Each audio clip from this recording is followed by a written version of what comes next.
If we talk about middle ear में जो है मैंने आपको बताया था कि it is composed of 3 small bones, जो कि कौन कौन सी होती है, मेलियस है, इनकस है एंड स्टेपीज है। This is malleus, this is incus and this is stapes. अगर मिडल ईयर की बात करें तो मिडल ईयर जो है इसको हम टिम्पेनिक कैविटी भी कहते हैं। It is a air filled, इसके अंदर क्या होती है, एयर होती है। कहाँ रेस्ट कर रही होती है, पेट्रस part of the temporal bone. ठीक है, टेम्पोरल बोन के 2 पार्ट्स होते हैं, स्क्वैमस एंड पेट्रस, तो ये पेट्रस part of the temporal bone पे लाई कर रही होती है। इसके पार्ट्स की बात करें तो इसको जो है हम 2 पार्ट्स में डिवाइड कर रहे होते हैं। एक को हम कहते हैं epitympanic recess, this is part is called epitympanic recess, and the remaining part is called tympanic cavity proper. So this is called epitympanic recess and the remaining part is called tympanic cavity proper. If we talk about contents में जो है उसके आते हैं auditory ossicles। auditory ossicles में जो है वो क्या क्या आते हैं, malleus है, incus है and stapes है। उसके अलावा stapedius and tensor tympani muscles होते हैं।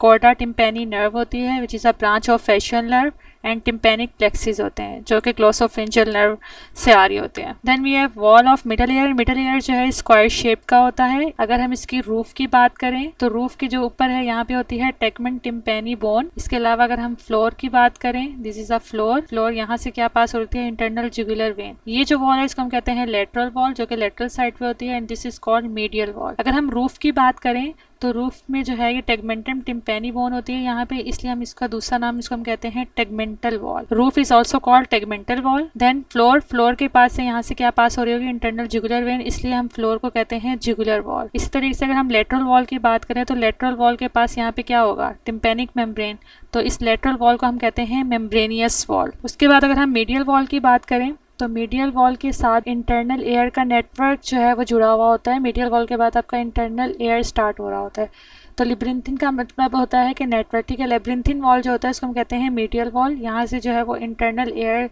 का जो है वो नेटवर्क स्टार्ट हो रहा होता है, इसलिए हम मीडियल वॉल का दूसरा नाम हम इसको कहते हैं लेब्रिंथिन वॉल। उसके अलावा जो पोस्टीरियर वॉल है, पोस्टीरियर वॉल पे क्या होता है, दिस इज पोस्टीरियर वॉल। ठीक है, पोस्टीरियर वॉल पे जो है वो मिस्टॉइड एयर सेल्स होते हैं, इसलिए हम कहते हैं मिस्टॉइड वॉल। इसका दूसरा नाम है मिस्टॉइड वॉल। एंटीरियर वॉल की बात करें, अगर हम इसको यहाँ से बंद कर देंगे, एंटीरियर वॉल इसको हम कैरोटिड वॉल भी कहते हैं क्योंकि यहाँ से इंटरनल कैरोटिड आर्टरी पास हो रही होती है। So roof is called tegmental wall, floor is called jugular wall, and the lateral wall is called membranous wall, medial wall is called labyrinthine wall, and posterior wall is called mastoid wall, and anterior wall is called carotid wall. Pharyngotympanic tube actually a connection between the tympanic cavity and the nasopharynx. This is called pharyngotympanic tube. अगर हम इसकी बात करें, ये कौन सी surface है, posterior surface, और ये कौन सी सरफेस है, एंटीरियर सरफेस। पोस्टीरियरली जो है फ्रिंगोटिम्पेनिक ट्यूब वो अटैच होगी विद द टिम्पेनिक कैविटी, और एंटीरियरली ये किसके साथ अटैच हो रही है, नेजोफेरिंक्स के साथ। फ्रिंगोटिम्पेनिक ट्यूब है, अगर हम उसकी बात करें पोस्टीरियरली तो पोस्टीरियरली वो किसके साथ कंटिन्यूस है, विद द टिम्पेनिक कैविटी, और अगर हम एंटीरियरली बात करें तो वो एंटीरियरली किसके साथ कनेक्ट है, विद द नेजोफेरिंक्स। फ्रिंगोटिम्पेनिक ट्यूब जो इन्फेंट और एडल्ट में अगर हम बात करें, जो इन्फेंट में जो है वो थोड़ी सी जो है वो स्ट्रेट होती है, हॉरिजॉन्टल होती है, जबकि एडल्ट में जो है वो थोड़ी सी वर्टिकल होती है। फ्रिंगोटिम्पेनिक ट्यूब का दूसरा नाम यूटेशियन ट्यूब भी है। ये थोड़ी सी यहाँ से स्ट्रेट होती है, इसलिए हम इसको इन्फेंट्स में हम कहते हैं कि जो इन्फेक्शन के चांसेस होते हैं वो ज़्यादा होते हैं। अगर कोई भी इन्फेक्शन है नेजोफेरिंक्स में तो वो एयर में ट्रांसमिट होने के चांसेस इन्फेंट में ज़्यादा होते हैं इसी वजह से। Okay, next we have auditory ossicles. Auditory ossicles क्या होती हैं, एक स्मॉल बोन्स होती हैं जो कि मोबाइल होती हैं, और ये टिम्पेनिक मेम्ब्रेन से स्टार्ट होकर ओवल विंडो पे ख़त्म हो रही होती है। इनकी अटैचमेंट कैसे होती है, सबसे पहले मेलियस होता है। ठीक है, जो मेलियस है मैंने आपको बताया था यहाँ किसके साथ अटैच हो रहा होगा, आपकी टिम्पेनिक मेम्ब्रेन से, फिर इनकस है, उसके बाद स्टेपीज है। अगर हम बात करें मेलियस की तो मेलियस का जो स्ट्रक्चर होता है वो कुछ इस तरीके से होता है, हैमर लाइक होता है। ये यहाँ जो है वो क्या लगेगा, इनकस लगेगा, इनकस आर्टिकुलेशन है। ये क्या है, ये हेड ऑफ द मेलियस है, neck of the malleus.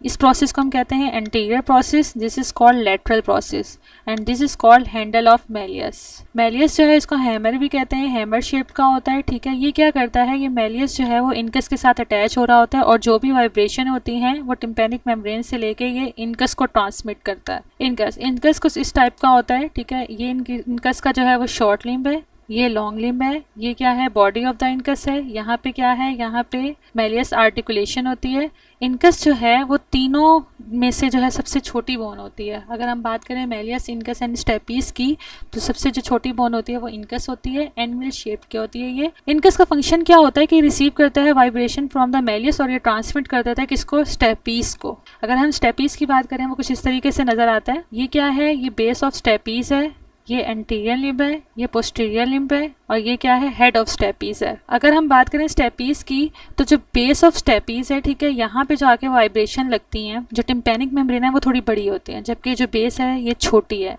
As compare to tympanic membrane base. होता क्या है कि जो यहाँ पे जो फोर्स आएगी फिर वाइब्रेशन की, वो 10 टाइम्स जो है वो ज़्यादा होगी as compare to tympanic membrane. तो जो ऑडिटरी ऑसिकल्स हैं ये क्या करते हैं, ये जो इंक्रीज फोर्स होती है ये क्या करते हैं, जो उसका एप्टीट्यूड है उसको डिक्रीज कर देते हैं और ट्रांसमिट करते हैं टिम्पैनिक मेम्ब्रेन से उस वाइब्रेशन को इंटरनल एयर तक।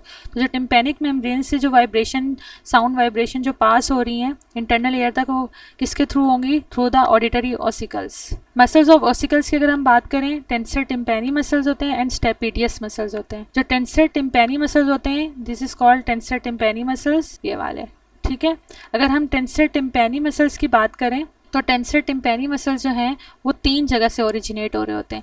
एक तो ये ग्रेटर विंग ऑफ स्फिनॉइड से आ रहे होते हैं। सेकंड, जो फ्रिंगो टिम्पैनिक ट्यूब का जो कार्टिलेजिनियस पार्ट है कुछ वो फॉर्म कर रहा होता है।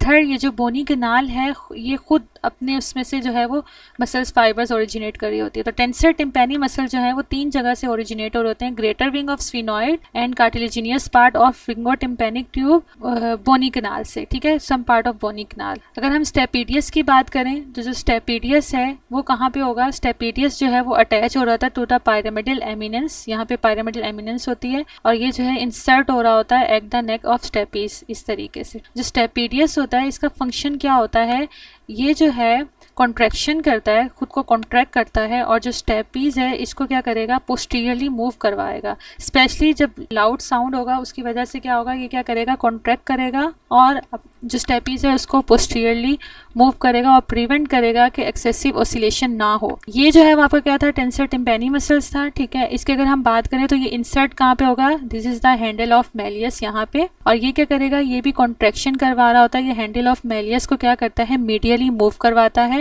ताकि जो टिम्पैनिक मेम्ब्रेन है, ठीक है, वो टेंस हो जाए और जो है फोर्स ऑफ वाइब्रेशन जो होती है वो फिर रिड्यूस हो जाती है। अगर हम इसकी इनर्वेशन की बात करें, जो टेंसर टिम्पैनी है इसको कौन इनर्वेट कर रहा होगा, मैंडिब्यूलर नर्व की ब्रांच, और जो स्टेपिडियस है इसको कौन दे रहा होगा, branch of facial nerve. Tensor tympani की जो इनर्वेशन है वो कहाँ से आ रही है, branch from mandibular nerve, and stapedius की कहाँ से आ रही है, ब्रांच ऑफ फेशियल नर्व। अगर हम nerve supply of middle ear की बात करें तो nerve supply of middle ear जो है वो टिम्पैनिक प्लेक्सिस से आ रही होती है, ठीक है। टिम्पैनिक प्लेक्सिस जो है वो कहाँ से बनते हैं, टिम्पैनिक ब्रांच से।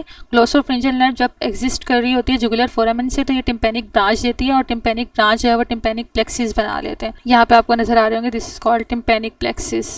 उसके अलावा सिंपैथेटिक फाइबर्स होते हैं around the internal carotid artery, वो भी नर्व सप्लाई कर रहे होते हैं, ठीक है। उसके अलावा कोडा tympani is the branch of facial nerve, वो भी सप्लाई कर रही होगी आपके मिडल ईयर को। ब्लड सप्लाई की अगर हम बात करें, blood supply of middle ear जो है वो मैक्सिलरी आर्टरी और पोस्टीरियर ऑरिक्यूलर आर्टरी, इसकी ब्रांचेस जो होती हैं यहाँ पे आपको नजर आ रही होगी, this is maxillary artery and this is posterior auricular artery.